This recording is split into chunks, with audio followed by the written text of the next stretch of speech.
everyone, I'm Devanshi. I'm a second year medical student and today I'm going to teach you guys about anemia from physiology. So, anaemia का मतलब यही होता है कि उसमें लो oxygen carrying capacity होती है। मतलब जो हमारी जो ऑक्सीजन की जो कैरिंग कैपेसिटी होती है ना आरबीसी से वो कम हो जाती है। अब इसका रीज़न क्या हो सकता है? पहला रीज़न तो ये होता है कि तुम्हारा आरबीसी का लेवल कम हो जाना। अब जब तुम्हारा आरबीसी का लेवल कम ही हो जाएगा तो उसकी वजह से तुम्हारी ऑक्सीजन जो जाएगी ऑफ कोर्स ये बात है कम हो ही जाएगी। सो दैट्स वाई आरबीसी का लेवल कम हो जाना। देन सेकंड ये हो जाएगा कि डिसफंक्शनल आरबीसी, मतलब जो आरबीसी जो जिनका कोई जो ऐसी डिसफंक्शनल आरबीसीज हैं उनका लेवल काफ़ी ज़्यादा बढ़ जाना। जब आरबीसी ही डिसफंक्शनल हो जाएंगी तो ऑक्सीजन कैरिंग कैपेसिटी की ऑटोमेटिकली कम हो जाएगी, और हीमोग्लोबिन अगर कम हो जाएगा तो ऑक्सीजन तुम्हारे उससे कम बाइंड करेगा, जिसकी वजह से तुम्हारा ऑक्सीजन कैरिंग कैपेसिटी कम हो जाएगी। नाउ अब तुम देखते हैं कि अब जब भी हम एनीमिया को बता पाते हैं कि इस बंदे को एनीमिया है तो हम उस पर ये देखते हैं कि उसके आरबीसी में क्या दिक्कत है। तो आरबीसी देखने में तो तुम्हें उसमें कुछ चाहिए होता है कि तुम एक्चुअली ये बता सको कि इस बंदे को ये दिक्कत है। तो उन सब चीज़ों के लिए हम यूज़ कर सकते हैं आरबीसी इंडिसेस। तो पहला आता है तुम्हारा MCV, that is a mean corpuscular volume. तो इसका मतलब यही होता है कि एवरेज वॉल्यूम ऑफ आरबीसी, मतलब तुम्हारी उसमें देखोगे कि तुम्हारी कितनी आरबीसी है, एवरेज वॉल्यूम कितनी अमाउंट ऑफ आरबीसी है तुम्हारा, उसका एवरेज अमाउंट हम निकालते हैं। तो एमसीवी जो होता है उसका फॉर्मूला होता है पीसीवी बाय आरबीसी। तो जो तुम्हारा जो एमसीवी होता है उसकी अगर हम नॉर्मल वैल्यू देखते हैं, इसकी क्या होती है 82 से लेकर 96 फेंटोलीटर की। अब तुम्हारी ये जो होती है ये तुम्हारी एग्जैक्ट वैल्यू है, लेकिन अगर हम एग्जैक्ट वैल्यू हम तो जाते नहीं हैं, हम हमेशा अगर क्लिनिकल केस पे जाते हैं तो हम कुछ अप्रॉक्सीमेट वैल्यू देखते हैं। तो हम उसमें 80 to 100 फेंटोलीटर का देखते हैं, ठीक है। अब नाउ अगर हम देखते हैं मीन कॉर्पस्कुलर वॉल्यूम के अकॉर्डिंग हम एनीमिया को 3 टाइप्स में डिवाइड करते हैं। पहला होता है माइक्रोसिटिक एनीमिया, दूसरा होता है नॉर्मोसिटिक एनीमिया, थर्ड होता है तुम्हारा मैक्रोसिटिक एनीमिया। तो तुम्हारा जो माइक्रोसिटिक एनीमिया होता है उसके अंदर तुम्हारा this one is the microcytic anaemia. इसके अंदर माइक्रोसिटिक एनीमिया के अंदर तुम्हारा जो तुम्हारा एमसीवी होता है वो तुम्हारा 80 फेंटोलीटर से क्या आएगा, कम आएगा, माइक्रो है।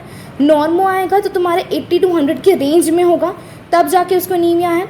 लेकिन अगर तुम्हारा 100 से ज़्यादा है तो तुम्हारा क्या हो जाएगा, मैक्रोसिटिक एनीमिया। नाउ एनीमिया का अगर हम इसको डिटेल में पढ़ते हैं कि तुम्हारा जो माइक्रोसिटिक एनीमिया के कितने टाइप्स होते हैं। तो माइक्रोसिटिक एनीमिया के टाइप्स को याद करने का तरीका है SITA, दैट इज़ अ सीता। तो इसको याद करने का तरीका मतलब सिडरोब्लास्टिक एनीमिया। सिडरोब्लास्टिक एनीमिया के अंदर तुम देखते हो कि इसके अंदर जब तुम देखोगे ना तो इसके अंदर सीरम फेरेटिन लेवल मतलब आयरन लेवल क्या हो जाएगा, बढ़ा हुआ होगा, और तुम्हारा हीम सिंथेसिस इसके अंदर डिक्रीज हो जाता है, तभी तुम्हारा क्या होता है, एनीमिया। अब आयरन लेवल बढ़ा है लेकिन हीम सिंथेसिस रिड्यूस्ड है, सो तुम्हारा हीम सिंथेसिस रिड्यूस है, ऑक्सीजन कैरिंग कैपेसिटी कम, जिसकी वजह से क्या हो जाएगा, एनीमिया। दूसरा होता है तुम्हारा iron deficiency anaemia. Iron deficiency anaemia जो तुम्हें नाम से पता चल रहा है, आयरन लेवल कम, जिसकी वजह से ऑक्सीजन बाइंड नहीं कर पाएगा, तो ऑफकोर्स ही बात है क्या हो जाएगा, मतलब आयरन लेवल कम, हीमोग्लोबिन में दिक्कत आएगी बनने में, जिसकी वजह से क्या हो जाएगा, जिसकी वजह से तुम्हारी ऑक्सीजन कैरिंग कैपेसिटी कम हो जाएगी। तीसरा होता है थैलेसीमिया। थैलेसीमिया जो होता है एक हीमोलिटिक एनीमिया का क्या होता है, टाइप होता है। और चौथा आता तुम्हारा anaemia of chronic diseases.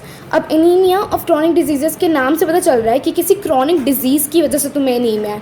For example अगर टीबी है किसी को, उसकी वजह से जो इन्फेक्शंस होने की वजह से तुम्हारे इंटरल्यूकिन्स रिलीज़ होते हैं, जिसकी वजह से तुम्हारे लिवर के ऊपर एक्ट करते हैं वो, और लिवर जो निकालता है हेप्सिडीन निकालता है। अब तुमने ये चीज़ पढ़ी होगी कि जो हेप्सिडीन जो होता है, तुम्हारा जो हेप्सिडीन होता है वो तुम्हारा फेरोपोटीन से जब बाइंड करता है, अब ये जो फेरोपोटीन जो होता है वो एक्चुअली एक चैनल होता है, जिसकी वजह से तुम्हारे जो डाइवेलेंट आयन होता है वो तुम्हारा बाहर आता है, उससे ड्यूडनल जो सेल्स होती हैं उससे बाहर आता है। तो जब वो ही नहीं काम करेगा, हेप्सिडीन उससे ब्लॉक कर देगा, जिसकी वजह से फेरोपोटीन काम नहीं करेगा, तो ऑटोमेटिकली तुम्हारा आयरन लेवल क्या हो जाएगा, वो तुम्हारा डिक्रीज हो जाएगा। जब आयरन लेवल डिक्रीज हो जाएगा तो इससे तुम्हारा हो जाएगा माइक्रोसिटिक एनीमिया, और एक होता है नॉर्मोसिटिक एनीमिया। तो क्रॉनिक डिजीज़ वाला जो क्रॉनिक डिजीज़ से जो एनीमिया होता है उससे दो टाइप्स होते हैं, तो microcytic and the second one is the normocytic anaemia. Now अगर हम बात करते हैं मैक्रोसिटिक एनीमिया की, तो मैक्रोसिटिक एनीमिया तुम्हारे को याद करने का तरीका है LHMC, जिसको जो तुम कॉलेज देखा होगा दिल्ली में, that is a Lady Hardinge medical college. तो तुम्हारा जो L से आता है लिवर डिस्फंक्शन, लिवर डिस्फंक्शन से कोई एनीमिया हो जाना, तो वो क्या हो जाएगा, macrocytic anaemia. Second one is the hypothyroidism का लेवल, हाइपोथायराइडिज्म की वजह से जो एनीमिया, हाइपो मतलब थायराइड हार्मोन्स का लेवल क्या हो जाएगा, कम हो जाएगा, decrease synthesis of thyroid hormones, उसकी वजह से क्या हो जाएगा, मैक्रोसिटिक एनीमिया। और मेगैलोब्लास्टिक एनीमिया, अब मेगैलोब्लास्टिक एनीमिया तुम्हारा फॉलिक एसिड की डिफिशियंसी की वजह से हो सकता है या फिर तुम्हारे B12 की डिफिशियंसी की वजह से हो सकता है। तो वो कौन से एनीमिया होता है, मेगैलोब्लास्टिक एनीमिया। चौथा होता है साइटोटॉक्सिक ड्रग्स की वजह से जो एनीमिया होगा उसको कहा जाएगा, वो कौन सी वैरायटी में आएगा, मैक्रोसिटिक एनीमिया। नाउ तीसरा होता है नॉर्मोसिटिक एनीमिया। नॉर्मोसिटिक एनीमिया के अंदर तुम्हारा आता है एप्लास्टिक एनीमिया, ठीक है। अब एप्लास्टिक एनीमिया के अंदर तुम चीज़ ये मान लो कि एप्लास्टिक एनीमिया मतलब यही चीज़ होती है कि तुम्हारा जो बोन मैरो होता है वो अच्छी तरह काम नहीं करता, ठीक है, बोन मैरो सप्रेशन हो जाता है, बोन मैरो अच्छी तरह तुम्हारी वो नहीं बना पाएगा, RBC सेल्स नहीं बना पाएगा, जिसकी वजह से क्या हो जाएगा, पैनसाइटोपिनिया। पैनसाइटोपिनिया के अंदर क्या होता है, TLC लेवल कम, ठीक है, प्लेटलेट्स लेवल कम और तुम्हारा हीमोग्लोबिन का लेवल कम। तो ये केस होता है तुम्हारा किसका, पैनसाइटोपिनिया का।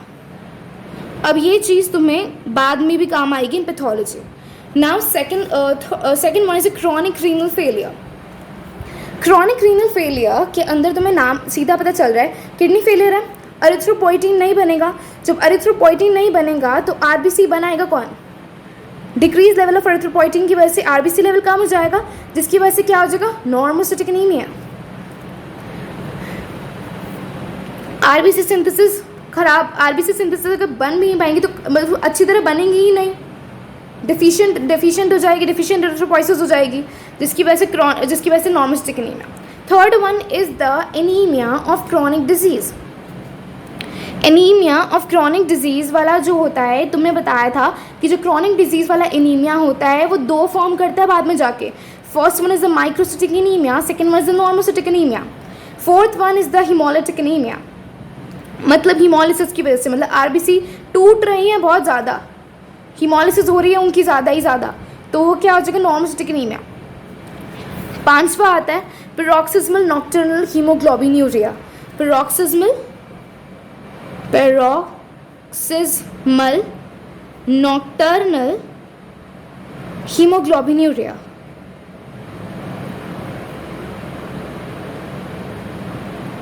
अब तुम्हारा पैरोक्सिस्मल नॉक्टर्नल हीमोग्लोबिन्यूरिया जो होता है वो एक्चुअली तुम्हारा उसका टाइप होता है, हीमोलिटिक एनीमिया का टाइप होता है, ठीक है। जो तुम्हारा इंट्रावास्कुलर हीमोलिसिस और इंट्रावास्कुलर हीमोलिटिक एनीमिया का तुम्हारा एक्वायर्ड कॉज अगर देखा जाएगा वो क्या हो जाएगा, paroxysmal nocturnal haemoglobinuria. Now we have the mean corpuscular haemoglobin. Mean corpuscular haemoglobin जो होता है उसकी अगर हम बात करते हैं तो average haemoglobin in a single RBC, मतलब एक RBC के अंदर कितना कितना एवरेज अमाउंट का हीमोग्लोबिन है उसको कहा जाएगा तुम्हारा क्या, mean corpuscular haemoglobin. Now mean corpuscular haemoglobin concentration जो होता है, तो अब तुम बात करते हैं कि तुम्हारा मीन कॉर्पस्कुलर हीमोग्लोबिन का फॉर्मूला क्या होता है। मीन कॉर्पस्कुलर हीमोग्लोबिन का फॉर्मूला ये होता है कि तुम्हारा हीमोग्लोबिन का कॉन्सेंट्रेशन, टोटल हीमोग्लोबिन कॉन्सेंट्रेशन, मतलब haemoglobin concentration upon the RBC count, ठीक है। तुम्हारा तुम नॉर्मल हीमोग्लोबिन का लेवल लो और फिर बाद में RBC काउंट से डिवाइड कर दोगे, तुम्हारा मीन कॉर्पस्कुलर हीमोग्लोबिन आ जाएगा। मतलब एक RBC तुम्हारा कितना हीमोग्लोबिन ले रही है, कितना हीमोग्लोबिन स्टोर कर रही है, तो तुम्हें उसका पता चल जाएगा क्या होता है, मीन कॉर्पस्कुलर हीमोग्लोबिन। अब मीन कॉर्पस्कुलर हीमोग्लोबिन का जो नॉर्मल लेवल जो होता है that is about 27 to 32 picogram के बीच में होता है उसका नॉर्मल लेवल। तो अगर हम इसके बाद एनीमिया जो होता है इसके बेसिस पे कि मीन कॉर्पस्कुलर हीमोग्लोबिन कॉन्सेंट्रेशन के मीन कॉर्पस्कुलर हीमोग्लोबिन के बेसिस पे एनीमिया को 2 टाइप्स में डिवाइड कर रखा है। तो पहला टाइप होता है normochromic anaemia, second one is the hypochromic anaemia. Normochromic नाम से पता चल रहा है कि हीमोग्लोबिन का लेवल उसके अंदर नॉर्मल है, एकदम सही है, जिसकी वजह से बाहर का कलर क्या है आरबीसी का सही है, एकदम सही है, जिसकी वजह से तुम्हें फ़र्क नहीं दिख रहा है उसकी कलर में आरबीसी के। तो उसका लेवल कितना होगा 27 से लेकर 32, क्योंकि नॉर्मल लेवल तो इतना ही था। दूसरी बात आती है कि हाइपोक्रोमिक, मतलब तुम्हारे 27 जो लोएस्ट लेवल का था 27 था, उससे कम हो जाएगा तो तुम्हारा हाइपोक्रोमिक, मतलब तुम्हारी बाहर की आरबीसी का जो कलर जो हो जाएगा उससे तुम्हें पेल दिखने लग जाएगा, रेडिश नहीं होगा, उससे कलर कम हो जाएगा, तो वो क्या हो जाएगा हाइपोक्रोमिक एनीमिया हो जाएगा। Now mean corpuscular haemoglobin concentration, mean corpuscular haemoglobin concentration जो होता है उसको तुम्हें उसका ये होता है कि मतलब क्या है, haemoglobin in a given volume of packed RBC, कि मतलब एक हमने ले लिया, इतनी सारी आरबीसीज हमने ले ली, इतनी वॉल्यूम ऑफ आरबीसी ले ली, अब हीमोग्लोबिन इतनी सारी आरबीसीज में है कितना, कि हीमोग्लोबिन है ना given volume of packed RBC का बताएगा लेवल, इतनी आरबीसी में कितना हीमोग्लोबिन है ये चीज़ बताएगा ना। मीन कॉर्पस्कुलर हीमोग्लोबिन कॉन्सेंट्रेशन जो होता है इसका फॉर्मूला होता है mean corpuscular haemoglobin by mean corpuscular volume, मतलब जो तुमने MCH पढ़ा था बाय MCV जो तुमने फर्स्ट में पढ़ा था, ठीक है, उसको डिवाइड करना होता है। नाउ अब जो तुमने ये चीज़ देखी थी ना, इसमें तुमने यही फॉर्मूला पढ़ा था कि हीमोग्लोबिन कितना था level upon the RBC count, है ना, इसके अंदर mean corpuscular haemoglobin upon MCV। Now MCHC का जो नॉर्मल लेवल जो होता है इट इज़ अबाउट 33 to 37 ग्राम पर DL, ठीक है, यूनिट्स इंपॉर्टेंट है, याद रखनी है। नाउ MCHC जो होता है वो इंक्रीज हो जाता है इन हेरिडिटरी स्फीरोसाइटोसिस। हेरिडिटरी स्फीरोसाइटोसिस जो होता है वो तुम्हारा एक टाइप का इंट्रावस्कुलर हीमोलिटिक एनीमिया का टाइप है, ठीक है, वो क्या होता है तुम्हारा हेरिडिटरी स्फीरोसाइटोसिस। ये तुम्हें बाद में हीमोलिटिक एनीमिया जब मैं पढ़ाऊंगी तो मैं ये बताऊंगी। Second one is the MCHC, अगर नॉर्मल आता है तो वो होता है मेगैलोब्लास्टिक एनीमिया के अंदर। अब मेगैलोब्लास्टिक एनीमिया के अंदर तुम ये कैसे बोल सकते हो कि MCHC उसका नॉर्मल है, सिंपल सी बात है कि मेगैलोब्लास्टिक एनीमिया में तुम्हारा मेगैलोब्लास्ट फॉर्म होता है। मेगैलोब्लास्ट का मतलब ये है कि उसके अंदर बहुत ज़्यादा बड़ी आरबीसीज हो जाती है। जब आरबीसीज ही काफ़ी ज़्यादा बड़ी हो गई हैं तो तुम्हारा मीन कॉर्पस्कुलर वॉल्यूम भी बड़ा हो गया, क्योंकि बहुत सारी आरबीसीज बढ़ चुकी हैं तो मीन कॉर्पस्कुलर वॉल्यूम भी बढ़ जाता है। एंड सेकेंड वन इज़ कि उस एक इकलौती आरबीसी, मतलब उस एक इकलौती मेगैलोब्लास्ट के अंदर इतना सारा हीमोग्लोबिन हो जाता है जिसकी वजह से तुम्हारा MCH as well as MCHC बढ़ जाती है, कि ये भी बढ़ रहा है ये भी बढ़ रहा है, तो ये तो कुछ नहीं बढ़ रहा ना, ये तो सेम रहेगा, वो हो जाएगा, क्योंकि ये जो मीन कॉर्पस्कुलर वॉल्यूम जो हो जाता है वो डायरेक्टली प्रोपोर्शनल आ जाएगा मीन कॉर्पस्कुलर हीमोग्लोबिन के। अब तुम्हारा लास्ट आरबीसी इंडेक्स कौन सा होता है तुम्हारा red cell distribution width. Now this red cell distribution width जो हो जाता है इसका एक्चुअली डेफिनेशन ये है कि coefficient of the variation of the RBC size और the degree of anisocytosis. Simple सी बात है, आरबीसी साइज में अगर वेरिएशन आता है उस टर्म को उसको हम कहते हैं पॉइकिलोसाइटोसिस। अगर आरबीसी साइज में क्या आता है वेरिएशन, अगर आरबीसी साइज का, ठीक है, अगर आरबीसी शेप में कोई वेरिएशन आएगा तो उसको कहा जाता है एनाइसोसाइटोसिस, ठीक है। नाउ अगर तुम बात करते हो normal red cell distribution width की, normal red cell distribution width का जो लेवल जो हो जाता है दैट इज 11.5 to 14.5%। अब ये चीज़ सुन लो कि वेरिएशन मतलब जितनी ज़्यादा तुम्हारी वेरिएशन होगी ना, मतलब जितनी ज़्यादा पॉइकिलोसाइटोसिस होगी एंड जितनी ज़्यादा एनाइसोसाइटोसिस होगी, वो ही तुम्हारा एक्चुअली उसमें जितना वेरिएशन आएगा ना उसको ही कहा जाएगा रेड सेल डिस्ट्रीब्यूशन विड्थ। अब this red cell distribution width normal level 11.5 to 14.5% के बीच में होता है, लेकिन अगर यही रेड सेल डिस्ट्रीब्यूशन विड्थ बढ़ गया, मतलब उसके कोफिशिएंट ऑफ पॉइकिलोसाइटोसिस एनाइसोसाइटोसिस की कोफिशिएंट बढ़ जाता है, तो क्या हो जाता है आयरन डिफिशियंसी एनीमिया के अंदर होता है, क्योंकि उसमें तुम्हें पेंसिल सेल्स देखने को मिलती हैं, है ना, माइक्रोसिटिक सेल्स देखने को मिलती है ना, डिफरेंट टाइप्स की सेल्स, डिफरेंट शेप हो जाती है, उसमें डिफरेंट शेप की आरबीसीज देखने को मिलती है। एंड सेकेंड थिंग ये कि अगर रेड सेल डिस्ट्रीब्यूशन विड्थ है नॉर्मल तो उसका केस क्या होगा थैलेसीमिया। यही तुम्हारा RDW ही एक्चुअली डिफ्रेंशिएट करने में हेल्प करता है आयरन डेफिशिएंसी एनीमिया को थैलेसीमिया से। और भी कैरेक्टरिस्टिक फीचर्स आते हैं थैलेसीमिया और आयरन डेफिशिएंसी एनीमिया को डिफ्रेंशिएट करने में, ये चीज़ तुम पैथोलॉजी